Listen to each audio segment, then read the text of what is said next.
اے ابو عبد الرحمن، میں نے تمہیں 4 ایسے کام کرتے ہوئے دیکھا ہے جنہیں تمہارے ساتھیوں کو کرتے ہوئے نہیں دیکھا۔ وہ کہنے لگے، اے ابن جریج، وہ کیا ہیں؟ ابن جریج نے کہا کہ میں نے طواف کے وقت آپ کو دیکھا کہ 2 یمانی رکنوں کے سوا کسی اور رکن کو آپ نہیں چھوتے ہو۔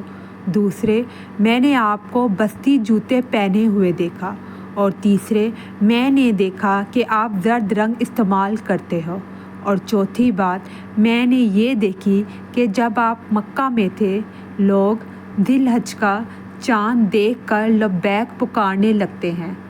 اور حج کا احرام باندھ لیتے ہیں، اور آپ 8ویں تاریخ تک احرام نہیں باندھتے۔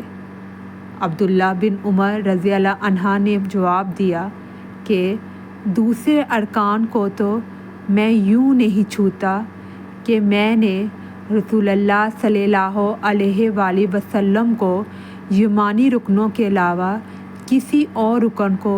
چھوتے ہوئے نہیں دیکھا، اور رہے جوتے تو میں نے رسول اللہ صلی اللہ علیہ وآلہ وسلم کو ایسے جوتے پہنے ہوئے دیکھا کہ جن کے چمڑے پر بال نہیں تھے، اور آپ انہیں کو پہنے وضو فرمایا کرتے تھے، تو میں بھی انہی کو پہننا پسند کرتا ہوں۔ اور زرد رنگ کی بات یہ ہے کہ میں نے رسول اللہ صلی اللہ علیہ وآلہ وسلم کو زرد رنگ رنگتے ہوئے دیکھا ہے،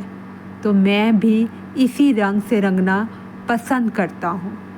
اور احرام باندھنے کا معاملہ یہ ہے کہ میں نے رسول اللہ صلی اللہ علیہ وآلہ وسلم کو اس وقت تک احرام باندھتے ہوئے نہیں دیکھا جب تک آپ کی اونٹنی آپ کو لے کر نہ چل پڑی۔